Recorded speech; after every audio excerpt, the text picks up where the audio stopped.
Hello everyone.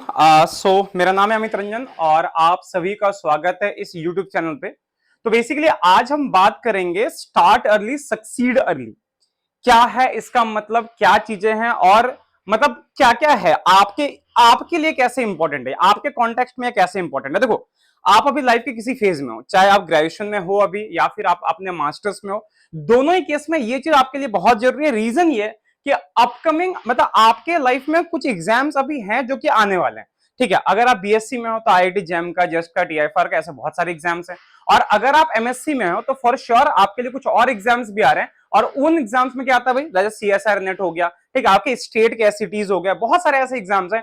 उसमें भी TIFR just का एग्जाम हो गया, ऐसे बहुत सारे एग्जाम है। तो इन सारे एग्जाम्स में अर्ली स्टार्ट करना, आपका अर्ली मतलब जो अर्ली ये तो ना क्या बोलते हैं इसको, अर्ली स्टेप करना, वो क्यों जरूरी है, इस चीज के बारे में इसी सेशन में हम बात करेंगे। तो प्लीज वीडियो को लाइक कर दो, चैनल को सब्सक्राइब कर दो और प्लीज अपने दोस्तों में इस वीडियो को शेयर कर दो। उससे पहले अनअकैडमी पे आपका गेट के लिए 15 सितंबर से नया बैच आपका स्टार्ट हो चुका है। आप सारे लोग इसको बहुत आराम से ज्वाइन कर सकते हो। ठीक है, मैथमेटिकल मेथड का नया कोर्स ही आपका स्टार्ट हुआ है। उसके बाद अल्टीमेट क्रैश कोर्स बैच आपका नवंबर 15 से आपका ये स्टार्ट हो चुका है, मतलब हो रहा है। आप इसको भी ज्वाइन कर सकते हो बहुत आराम से। ठीक है, बाकी साथ में 50% ऑफ मिल रहा है आईआईटी जैम के प्लस सब्सक्रिप्शन पे। अगर आप आईआईटी जैम सीयूटी 2025 की अगर तैयारी कर रहे हो तो 3 महीने के साथ 1 महीने का सब्सक्रिप्शन फ्री मिलेगा। प्राइस रहेगा 3999। और अगर आप आईआईटी जैम या सीयूटी 26 की प्रिपरेशन कर रहे हो तो 12 महीने के साथ 3 महीने का फ्री मिलेगा। प्राइस रहेगा 7999। आप चाहो तो कोड यूज कर सकते हो, लाइव MIT10। इस कोड के साथ सारे सब्सक्रिप्शन पे आपको मैक्सिमम ऑफ मिल जाएगा। और बाकी आप हमारे टेलीग्राम ग्रुप को भी ज्वाइन कर सकते हो, t.me/SOPHYSICS9911। इस टेलीग्राम ग्रुप का बहुत आराम से ज्वाइन कर लेना। और प्लीज ऐसे और वीडियोस आएंगे, उसके लिए प्लीज चैनल को सब्सक्राइब कर लेना। ठीक है, तो देखो सबसे इंपॉर्टेंट पॉइंट जो यहां पे है वो क्या है कि इन डेप्थ अंडरस्टैंडिंग। देखो ऐसा होता है कि जब किसी टॉपिक को आप पहले स्टार्ट करते हो तो आप विदाउट हसल प्रिपरेशन करते हो ना, कि आपके पास कोई ये नहीं रहता कि यार इसको इतने टाइम में खत्म करना है, ये करना है। अगर आपको इनफ टाइम मिले, ठीक है, तो क्या होता है कि हर बार, जैसे आपने एक चीज नोटिस करी होगी कि आप किसी भी टॉपिक को जितनी बार पढ़ते हो उतनी बार नए आयाम निकलते हैं आपके सामने ना। आप नए सलीके से चीजों को सीखना शुरू करते हो। पहले आप सोचते हो कि अच्छा ये चीज ऐसी थी, जब दोबारा पढ़ते हो लगता है कि अच्छा ये चीज ऐसी हुई, अब ये ऐसी हुई। तो जितना आपको, और यही होता है कि जितनी बार आप पढ़ोगे चीजों को, जितनी बार पढ़ोगे मतलब क्या हो, जितना ज्यादा टाइम दोगे, तो जितना ज्यादा टाइम दोगे आपकी अंडरस्टैंडिंग जो होती है किसी पर्टिकुलर टॉपिक को लेके उतनी ही ज्यादा बढ़ती जाती है। And this is very important, ध्यान रखना। डेप्थ में अंडरस्टैंड, देखो आपने एक चीज नोटिस करी होगी, जैसे अपने सेमेस्टर में आपने देखा होगा बहुत सारे बच्चे ऐसे होते हैं, या आप लोग भी ऐसे होगे जो लास्ट नाइट की पढ़ाई करते हो और फिर आप एग्जाम क्रैक कर लेते हो, आपके परसेंटेज भी अच्छे आ जाते हैं। ठीक है, लास्ट नाइट की पढ़ाई से किसी के 60 नंबर आते हैं और कोई सेमेस्टर भर पूरा पढ़ता है उसके 70 आते हैं। कभी कभी होता है ऐसा, बहुत ज्यादा होता है, 10 नंबर का ही फर्क रहता है। फिर आपको लगता है यार इसने तो पूरा सेमेस्टर पढ़ाई करी थी, इसके 70 नंबर ही क्यों आए, मेरे 60 नंबर तो आ ही गए, तो इसका मतलब मैं थोड़ा और पढ़ता। जी नहीं, ऐसा नहीं होता। देखो मोस्टली क्या होता है, जैसे यूनिवर्सिटी एग्जाम्स जो होते हैं ना, उसमें क्या होता है कि मोस्टली जैसे 20-25 क्वेश्चन होते हैं, 50 क्वेश्चन होते हैं, वो पीवाईक्यूज होते हैं, उनको ढंग से अगर कर लो तो 5-6 क्वेश्चन करना होता है, करके आप आ जाते हो। द थिंग इज कि आपने उतने क्वेश्चंस किए, लेकिन जिसने पूरे सेमेस्टर तैयारी करी उसकी अंडरस्टैंडिंग जो होती है वो आपसे बहुत ज्यादा बेटर होगी। इस केस में क्या होता है, जिसकी अंडरस्टैंडिंग बेटर होती है उसमें एक फायदा क्या होता है पता है, कि जैसे आपने कोई क्वेश्चन किया, ठीक है, कोई अगर ट्रिकी क्वेश्चन आ गया, पॉसिबली आप मिस कर दोगे क्योंकि आपको नहीं पता, आपको कंसेप्ट नहीं पता, आपको उसकी बेसिक अंडरस्टैंडिंग नहीं पता, आपको उस डेप्थ में आपने कुछ किया ही नहीं है, या कुछ छोटे मोटे ट्रिक्स होते हैं जो आपको बिल्कुल नहीं पता होते बट सामने वाला बहुत इजीली कर लेता है। तो इस चीज का फर्क बहुत ज्यादा पड़ता है। देखो एग्जाम क्रैक करने में होता क्या, मोस्टली अगर जैसे आईआईटी जैम टाइप के एग्जाम दोगे तो 20% या 15% क्वेश्चन इजी होते हैं, 70% के आसपास क्वेश्चन जो होता है मॉडरेट में होता है, 10 से 15% क्वेश्चन जो होता है वो आपके टफ लेवल के होते हैं। अगर किसी ने ढंग से प्रिपरेशन करी है, जिसने ऑन डेप्थ इन डेप्थ जिसने प्रिपरेशन करी है, वो जो हार्ड वाले टफेस्ट जो 10% होता है ना, उससे वो नंबर निकाल के चला जाता है। 10-20% 15% जितना भी होता है, हर बार आईआईटी जैम में ये वेरी करता है, तो उसके हिसाब से वो वहां से मार्क्स उठा के लेके चला जाता है, समझ गया, और वो टॉप रैंकर्स में आ जाता है। और आप जो है, आपने बेसिक के 20% किए, जो टफ वाले हैं उसमें से सारे आपसे हुए नहीं, तो आप क्या होता है, एक मिड रेंज में जो लटक लटक के रह जाते हो। तो ऐसा होता है कि अगर रैंक ज्यादा आपको इंप्रूव करनी है तो इन डेप्थ अंडरस्टैंडिंग बहुत ही ज्यादा जरूरी है। तो इसलिए मैंने कहा कि आपको, और ये चीज तभी होगी जब आप टाइम दोगे बहुत ज्यादा किसी भी सब्जेक्ट को, सब्जेक्ट की प्रिपरेशन में आप टाइम दोगे, जितना टाइम दोगे आपके लिए उतना ही बेहतर रहेगा। तो ये एक पॉइंट था। दूसरा पॉइंट आ गया प्रैक्टिस एंड रिवीजन। ऑब्वियस सी बात है, अगर आप 3 महीने में सिलेबस पूरा कर रहे हो तो प्रैक्टिस उतनी ही कम होती है, रिवीजन उतना ही कम होगा। लेकिन उसी चीज को अगर आप 1 साल दे रहे हो या 6 महीने दे रहे हो या 9 महीने दे रहे हो, तो उस केस में क्या होता है, आप कंपैरेटिवली ज्यादा प्रैक्टिस, मतलब ज्यादा प्रैक्टिस प्रॉब्लम्स कर सकते हो, ज्यादा टॉपिक्स को रिवाइज कर सकते हो, ज्यादा अच्छे तरीके से कर सकते हो। और बात ये होती है कि देखो, एक बात है कि don't rely on your brain, ठीक है, this is don't rely on your brain. अपने ब्रेन पे ज्यादा रिलाई मत किया करो। आप कभी ये चीज देखो, आपको मैं इसका एग्जांपल लेता हूं, लाइव एग्जांपल, आपने सबने नोटिस करा होगा, कभी कभी क्या होता है कि एग्जाम में कुछ क्वेश्चंस आते हैं, आप देखते हो, ठीक है, आप मतलब जब रात में आप पढ़ते हो ऐसे करके, अरे हाँ यार इसका कैलकुलेशन तो इजी है, चलो छोड़ो कौन करेगा, सीधा एग्जामिनेशन हॉल में करेंगे। एग्जाम में जब क्वेश्चन आता है उसको नहीं कर पाते हो। रीजन क्या है, आप अपने दिमाग पे डिपेंड होकर चले गए थे, है ना, समझ रहे हो ना इस चीज को। अपने दिमाग पे डिपेंडेंट होकर जब आप जाओगे तो आपका दिमाग धोखा देगा ही देगा। लेकिन वही चीज अगर आप बैठ के उस क्वेश्चन को 1 से 2 बार अगर प्रैक्टिस करके जाओ, 1 से 2 बार बस ढंग से प्रैक्टिस करो, लिख लो आराम से और चले जाओ, आप देखोगे हूबहू डेरिवेशन जो है एज इट इज आप वहां पे कॉपी करके आ जाओगे। और इससे मार्क्स में फर्क पड़ता है, बहुत ज्यादा पड़ता है। तो ये होता है, जितना टाइम आप दोगे रिवीजन में, जितना आप प्रैक्टिस में टाइम दोगे, आप उतना निखरोगे। Practice and revision these are kind of, क्या होता है, इसको पॉलिश करना बोलते हैं, कि आपको कंसेप्ट ऑलरेडी पता है, बस आपने क्या किया, पॉलिश करके उसको इनहेंस कर लिया, अपने नॉलेज के लेवल को आपने इनहेंस कर दिया। तो ये चीज होता है, प्रैक्टिस और रिवीजन से ये बहुत तगड़ा फायदा मिलता है, ठीक है, इस चीज का बहुत अच्छे से ध्यान रखना। अगला पॉइंट है टाइम फॉर वीक एरियाज। बहुत सारे टॉपिक्स ऐसे होते हैं, अब यही बात मैंने आपको कही थी कि बहुत सारे टॉपिक्स ऐसे होते हैं जो क्या होता है कि आपके लिए थोड़ा सा वीक हो जाता है, ठीक है। आप अगर कम टाइम दोगे, जैसा आप टाइम कम दे रहे हो, तो आप वीक एरियाज पे इतना फोकस नहीं करते हो, आप खुद को नहीं पहचान पाते, आपको लगता है कि चल ठीक है पासिंग मार्क्स लेके आ जाएंगे, हो जाएगा। बट बात होती है कि इतना इनफ नहीं होता। आईआईटी जैम या सीएसआर क्लियर करके अंदर इंस्टीट्यूट के घुसना इज नॉट इंपॉर्टेंट। कर लोगे आप, बहुत आराम से कर लोगे, ज्यादा मुश्किल भी नहीं होगी। द थिंग इज कि अंदर जाके आपको सरवाइव करना है, और अंदर तभी आप जाके सरवाइव करोगे जब आप शुरू से ही खुद को स्ट्रांग बना के चलोगे। शुरू से स्ट्रांग बनाने का मतलब हो गया कि आपके जो वीक पोर्शंस हैं उनको आप स्ट्रांग करके जाओगे, ताकि अंदर आपको कोई प्रॉब्लम ना हो। क्योंकि जब आप मान लो कि आईआईटी जैम क्लियर करके मास्टर्स में जा रहे हो, तो मास्टर्स में जो चीजें पढ़ाई जाएगी वो तो बीएससी के बाद की चीजें पढ़ाई जाएगी ना। और बीएससी में मान लो कि आपने किसी तरह से पढ़ के जैम क्लियर कर लिया और वहां पे घुस गए, बट अगर कुछ वीक टॉपिक्स पे अगर आपने फोकस नहीं करा है तो कोई सेंस नहीं बनता इस चीज का, समझ गए ना। तो आप जितना वीक एरियाज में फोकस करोगे उतना वो वाला पार्ट आपका स्ट्रांग रहेगा, और जितना स्ट्रांग रहेगा अंदर आईआईटी के अंदर या आइजर के अंदर या किसी भी रिसर्च इंस्टीट्यूट के अंदर आपका सरवाइव करना जो है बहुत उतना ही ज्यादा इजी रहेगा, समझ गए। तो ये आपका हो गया, ये अर्ली स्टार्ट के ये सारे बेनिफिट्स हैं, ये सारे आपके अर्ली स्टार्ट के बेनिफिट्स हैं, ठीक है। उसके बाद स्ट्रेस रिडक्शन, ऑब्वियस सी बात है, अगर कम टाइम देके, आप समझ रहे इस चीज को, कम टाइम देके ज्यादा चीजें पढ़ोगे, ऑब्वियसली बहुत जो 3-4, देखो ऐसा होता है ना, जैसे लोग बोलते हैं कि अरे वो तो बहुत कूल है, उसने एक रात पढ़ाई करी और उसका बहुत आराम से हो गया। द थिंग इज कि ये इतना आसान नहीं होता। उस इंसान से पूछो, एग्जाम के बाद भले वो उसको चिल्ड देखोगे आप, लेकिन एग्जाम वाली रात में आप उसको देखना उसकी कंडीशन क्या होती है। शायद आपके साथ भी ये चीज हुई होगी कि अगर किसी सब्जेक्ट को आपने पूरे सेमेस्टर नहीं पढ़ा, उसको आपने बस लास्ट नाइट के भरोसे छोड़ दिया या लास्ट वीक के भरोसे छोड़ दिया, आप ये सोचो कि वो जो 7-8 डेज का पीरियड होता है जब आप प्रिपरेशन कर रहे होते हो इस चीज की, वो आपके लिए कितना ज्यादा स्ट्रेसफुल होता है। तो इसीलिए ना, इसी की बात होगी ना कि भाई पहले से उस चीज की तैयारी करो, ठीक है। एग्जाम तो क्रैक हो जाएगा, बट द थिंग इज कि वो स्ट्रेस, अपने स्ट्रेस के चक्कर में अपनी हालत खराब करोगे। कभी कभी ऐसा तबियत खराब हो जाती है, लोगों को एंजाइटी होती है, पेट खराब हो जाता है, उस चक्कर में फिर एग्जाम बहुत ज्यादा खराब चला जाता है। तो उतना रिस्क लेना क्यों है? जब आपके पास अभी एम्पल अमाउंट ऑफ टाइम है तो भाई उसी का यूज करो ना, ढंग से उसका यूज करो, आपका स्ट्रेस अपने आप कम हो जाएगा। तो वही होता है, बहुत सारे लोग ऐसे होते हैं कि sir BSc first year second year में प्रिपरेशन स्टार्ट कर दें क्या आईआईटीएम की? कर दो, थोड़ा थोड़ा करके पढ़ो, आपको पूरा बहुत ज्यादा पढ़ने की जरूरत नहीं। क्लास अगर 4 घंटे की होती है, 2 घंटे आप क्लास करो, बाकी टाइम जो आप सेल्फ स्टडी में दो, खुद को इंप्रूव करो, साथ में आप प्रोजेक्ट्स वगैरह करो। बहुत सारी चीजें ऐसी ना जिसको आप कर सकते हो। और इस चीज का क्या मतलब रह गया भाई कि पूरे मतलब आपने 2 साल कुछ भी नहीं पढ़ाई, 2.5 साल कुछ भी नहीं प्रिपरेशन करी, और उसका आखिरी बोलते नहीं यार अब 6 महीने में हम फोड़ देंगे। भाई फोड़ दोगे, कोई बड़ी बात नहीं है ये, 6 महीने में भी इस एग्जाम को बहुत आराम से क्रैक किया जा सकता है। बट द थिंग इज कि यहां से क्रैक करके चले जाओगे, बट अंदर सर्वाइव करना आपके लिए डिफिकल्ट हो जाएगा। तो या तो स्ट्रेस को यहीं पे बांट लो, या तो फिर ऐसा है कि लास्ट में अगर स्ट्रेस लोगे तो आपका दिमाग खराब होगा। तो it is always better to start as early as possible. अगर ग्रेजुएशन में एडमिशन हो गया, कर दो प्रिपरेशन स्टार्ट, थोड़ा थोड़ा करके पढ़ो। अगर सेकंड ईयर में हो, अभी आपको समझ आई, कर दो प्रिपरेशन स्टार्ट। थर्ड ईयर में अभी जाने वाले हो, कर दो प्रिपरेशन स्टार्ट, कर दो कर दो, जिस स्टेज में कर दो। अगर आपको लग रहा है कि नहीं ड्रॉप लेने वाला हो, तो कर दो प्रिपरेशन स्टार्ट। ये मत सोचो कि नहीं एग्जाम हो जाएगा फाइनल सेमेस्टर उसके बाद प्रिपरेशन स्टार्ट करेंगे, जी नहीं, बिल्कुल नहीं करना ये चीज। जितना जल्दी हो सके आप जिस किसी फेज में हो, मैं तो ये कहूं कि एमएससी में अगर एडमिशन हुआ तो सीएसआर गेट की प्रिपरेशन स्टार्ट कर दो, थोड़ा थोड़ा करके पढ़ो।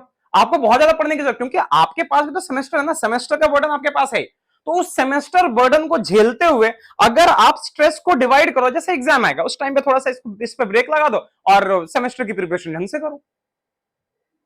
तो ये करना बहुत जरूरी है, ये बेनिफिट्स हैं आपके अर्ली एडवांस। मतलब समझ रहे हैं कि आप अगर पहले से स्टार्ट कर दो तो इन चीजों का बहुत आराम से मैनेज कर सकते हो। आपके पास बहुत ज्यादा टाइम है चीजों के बारे में सोचने के लिए, चीजों को समझने के लिए, प्रोजेक्ट्स करने के लिए। आप इंटर्नशिप कर सकते हो, बहुत सारी चीजें कर सकते हो। लेकिन अगर सब चीज से अननोन रहोगे फिर कोई मतलब नहीं रह गया। वही फिर आपका हो गया मॉक टेस्ट एनालिसिस। अब जैसे बच्चे 3 महीने की प्रिपरेशन करते हैं, अब उसमें क्या हुआ, सिलेबस खत्म नहीं हुआ और साथ में इनको मॉक टेस्ट भी देना है, दिक्कत तो होगी ना।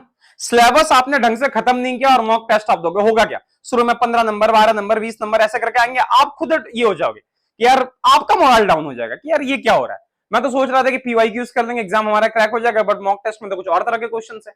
और बात ये थी कि उस टाइम पे इतनी समझ भी नहीं होती है। तो इट इज ऑलवेज बेटर कि जितना जल्दी हो सके, जितना पहले स्टार्ट करोगे, आपको मॉक टेस्ट देने का उतना ज्यादा टाइम मिलेगा। मॉक टेस्ट जितना ज्यादा दोगे, आपको एनालिसिस करने का टाइम मिलेगा, आपके वीक एरियाज कौन से हैं, और वीक एरियाज पे भी काम करना स्टार्ट कर दो। लोग बोलते हैं कि नहीं जनवरी से मॉक टेस्ट देना स्टार्ट करो, मैं कहता हूं नहीं, अक्टूबर नवंबर से देना स्टार्ट कर दो।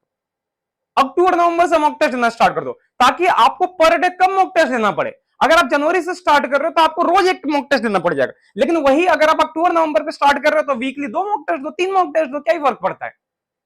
आपके पास इनफ टाइम है कि एग्जाम से पहले पहले आप 30-40 मॉक टेस्ट आराम से देके बैठ जाओगे, हो गया खत्म। तो प्रिपरेशन आपकी उतनी स्ट्रांग होगी ना, समझ रहे हो ना इस चीज को। तो ये सारी चीजें। अच्छा, अगली चीज एडेप्टेबिलिटी ऑफ चेंजेस।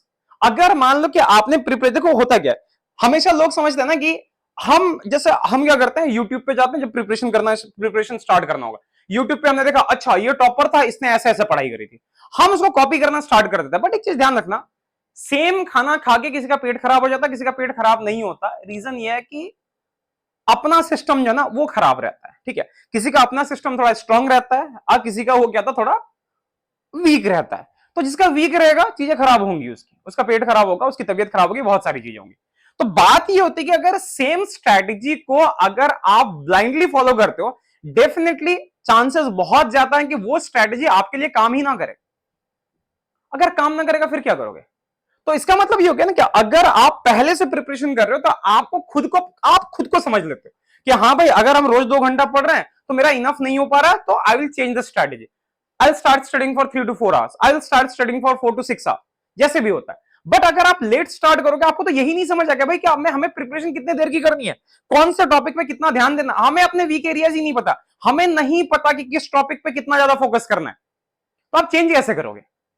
तो जब तक इस तरह की चीजें नहीं होंगी पता, तब तक ये गेस कर पाना बहुत ज्यादा डिफिकल्ट हो जाता है कि हमें अपनी स्ट्रेटेजी किस तरह से। देखो स्ट्रेटेजी कभी भी स्टैटिक नहीं होती, स्ट्रैटेजी हमेशा डायनेमिक होती है। जब आपका 1 साल बचा हुआ प्रिपरेशन करने का तो आपकी स्ट्रैटेजी अलग होती है, 9 महीने बचे हुए स्ट्रैटेजी में चेंज आता है, 6 महीने बचते हैं स्ट्रैटेजी में चेंज होता है, 3 महीने आते हैं स्ट्रैटेजी में चेंज होता है। मैं हर बार ही बोलता हूं कि अगर आप अर्ली स्टार्ट करो तो शुरू में ऐसा करो कि भाई 6 के 6 घंटे या 4 के 4 घंटे जो नए टॉपिक्स पढ़ो, क्योंकि यहाँ पे पुराने टॉपिक रिवाइज करने के लिए कुछ है नहीं।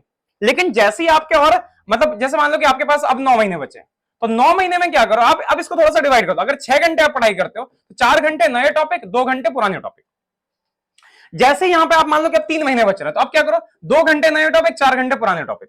अब उसके बाद मान लो कि 1 महीना बच रहा है, तो पुराने नए टॉपिक जो उसको 0 कर दो, जितने पुराने टॉपिक्स है सिर्फ उसी को कवर करो, 6 के 6 घंटे पुराने टॉपिक्स कवर करो जिसको आप ऑलरेडी पढ़ चुके हैं, ताकि उतना शाइन आप ला सको अपने अंदर, अपने नॉलेज को उतना ज्यादा इंहेंस कर सको। समझ गया ना। तो ये चीज हो गया, और इस चीज का टाइम तभी मिलेगा जब आप प्रिपरेशन को बहुत जल्दी स्टार्ट करोगे। ठीक है, आखिरी में बताएंगे प्रिपरेशन कब स्टार्ट करना है। अच्छा, उसके बाद वही हो गया कंसिस्टेंसी एंड डिसिप्लिन। अब ऐसा होता है कि यार 3 महीने का टाइम है, ठीक है, दोस्त का बर्थडे आ गया, उसको भी मिस नहीं कर सकते। कंसिस्टेंसी ब्रेक होगी, एक बार कंसिस्टेंसी ब्रेक होगी, वापस से उसी फेज में आना बहुत डिफिकल्ट हो जाता है। तो करना क्या है भाई, आप टाइम ले लो, एक साल भर प्रिपरेशन करो।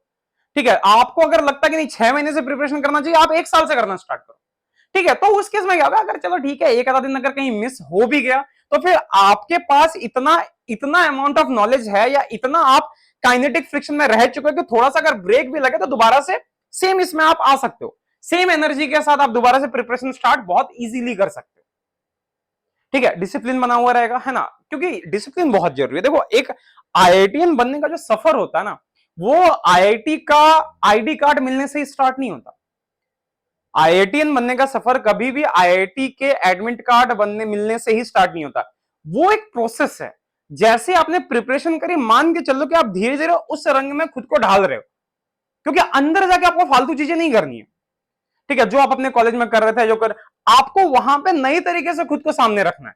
आप वही पुराने आप नहीं रह जाते जब आप आईआईटी के अंदर जाते हो, और वो चेंज देखो सडनली आता नहीं है, आपको वो चेंज अपने अंदर धीरे धीरे लाना पड़ता है। तो इसलिए ये हो गया कि आपको वो कंसिस्टेंसी मेंटेन रखनी पड़ेगी, उसके बिना नहीं होता है काम। समझ गए इस चीज को? ठीक है, उसके बाद फिर अवॉइडिंग बर्नआउट। हाँ, ये चीज आप देखो, अब होता है क्या, सर आज मन नहीं कर रहा, आज एकदम ये नहीं हो रहा, तो ये तभी होगा ना भाई, अगर मान लो कि आपने 3 महीने का टाइम निकाला खुद के प्रिपरेशन के लिए, और आप 3 महीने में 8-8 घंटे करके पढ़ रहे हो, कितना दिन कर पाओगे ये चीज? आपको पता ना एक बात कि 1 महीने तक 8 घंटे आप लगातार पढ़ सकते हो, पॉसिबली 45 दिन तक पढ़ सकते हो, उससे ज्यादा नहीं पढ़ पाओगे, बर्नआउट हो जाएगा, आपका शरीर ही खत्म हो जाएगा, आपका माइंड बिल्कुल ब्लॉक हो जाएगा। फिर वही होगा, एग्जाम दे लोगे, सर कहीं घूमने जाने की इच्छा हो रही है, ये हो रहा है, ठीक है, वो चीजें भी जरूरी है, बट द थिंग इज कि उस फेज तक खुद को पहुंचाना ही क्यों है, शुरू से पहले से स्टार्ट कर दो। पहले से स्टार्ट करोगे, ये होगा कि अगर मान लो कि इनके बीच में कभी बर्नआउट हो रहा है, तो ठीक है, जाओ आराम से, थोड़ा दोस्तों से बात करो, ठीक है, संडे सैटरडे निकाल लो टाइम, आराम से दोस्तों से बात करो, थोड़ा आसपास अगर कोई बढ़िया जगह जाके घूम के आ जाओ, फिर वापस से अपने प्रिपरेशन में लग जाओ। बट अगर आपका प्रिपरेशन का टाइम ही 3 महीने का है, तो ये चीज कैसे मैनेज करोगे आप? पॉसिबल ही नहीं है, कहीं से पॉसिबल नहीं है ये चीज कि आप 3 महीने के अंदर उसी इसमें आप प्रिपरेशन भी कर रहे हो, मॉक टेस्ट भी दे रहे हो, रिवीजन भी कर रहे हो, नए टॉपिक्स भी पढ़ रहे हो, और साथ में आप बर्नआउट से बचने के लिए भी कहीं पे जा रहे हो आप घूमने, तो पॉसिबल नहीं है ना, कहीं से पॉसिबल नहीं है। तो भाई इस चीज के लिए यह है कि भाई जितना हो सके पहले इस चीज को स्टार्ट करो। तो ये सारी चीजें थी। अच्छा, अब बात होगी यहां पे आईआईटी जैम की, या फिर अगर हम गेट सीएसआर नेट की बात करें, तो आईआईटी जैम अगर आप 26 की प्रिपरेशन कर लो, 25 वाले बच्चों के लिए बाद में ये करेंगे, अगर आप 26 की प्रिपरेशन करो, या 25 जैम अगर आपको लगता है कि ये थोड़ा खराब हो चुका है, तो भाई ऐसा कि फिलहाल तो 25 के लिए जितना हो सके अभी भी दम लगाओ।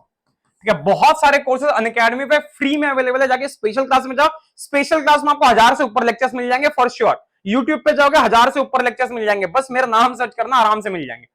उन लेक्चर्स को एक एक करके देखो, टॉपिक वाइज देखो, अपना सिलेबस का प्रिंट आउट रखो सामने, और टॉपिक्स मिला के वहां से क्वेश्चंस करना स्टार्ट करो, स्पेशल क्लास से करो। ठीक है, और अगर आपको लगे कि नहीं ढंग से नहीं हो पा रहा है, तो भाई प्लस सब्सक्रिप्शन लो, प्लस में जाके देखो कि वहां पे कौन कौन, यहां पे एक्चुअली प्लस में ऐसा होता है कि सारा एकदम बिल्कुल सीरियल वाइज आपको सारे टॉपिक्स मिल जाएंगे।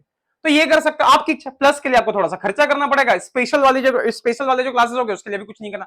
अगर आप 26 की तैयारी कर रहे हो, आराम से स्पेशल क्लासेस लो पहले, यूट्यूब पे बहुत सारे क्लासेस है, आपको जो टॉपिक लगे आप उस टॉपिक को सर्च करो और जाके यूट्यूब पे देखो। अगर आपको लगे कि नहीं मेरे और आपके बीच में कम्युनिकेशन सही बन पा रहा है, मेरी आपकी फ्रीक्वेंसी सही बन पा रही है, तो भाई आराम से प्लस सब्सक्रिप्शन लो, पूरा सिलेबस में कराऊंगा आराम से। और सिलेबस कराने के साथ साथ अगर अभी से ज्वाइन करते हो तो जितना हो सके एक एक टॉपिक 4 से 5 बार रिवाइज करवाना मेरी गारंटी है, मैं कराऊंगा सारे टॉपिक्स रिवाइज।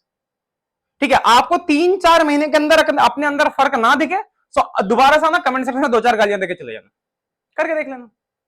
हाँ, लेकिन बात यह है कि मैं स्ट्रिक्ट रहूंगा हमेशा। ठीक है, आपको पढ़ाई करनी पड़ेगी और बहुत ज्यादा पढ़ाई करनी पड़ेगी, क्योंकि मैं ये नहीं चाहता कि जिस पाथ को आपने चूज किया है वो पाथ आपके लिए आगे जाके मुश्किलें पैदा करे। जितना अभी खुद को ये करोगे, बर्न करोगे, जलाओगे ना, अभी जितना पसीना बहाओगे ना, आगे पैरों में उतने ही कम कांटे चुभेंगे, उतना ही पैरों से या आंखों से कम खून निकलेगा। तो भाई आराम से प्रिपरेशन स्टार्ट करो 2026 के लिए। अभी से अगर करने जाओ तो 16 महीने का टाइम है, आराम से 16 महीने इनफ हो जाएंगे आपके प्रिपरेशन के लिए, नए टॉपिक्स के लिए, साथ में रिवीजन के लिए भी। तो आ जाओ, मिलते हैं। सब्सक्रिप्शन पे आपको तगड़ा ऑफ मिल रहा है, कोड यूज करना LiveMyT10। मैंने सारी चीज आपको लिख दिया है, बाकी टेलीग्राम ग्रुप को ज्वाइन कर लो और मिलते हैं हम लोग, ठीक है। तो tata, take care, bye bye and thank you so much.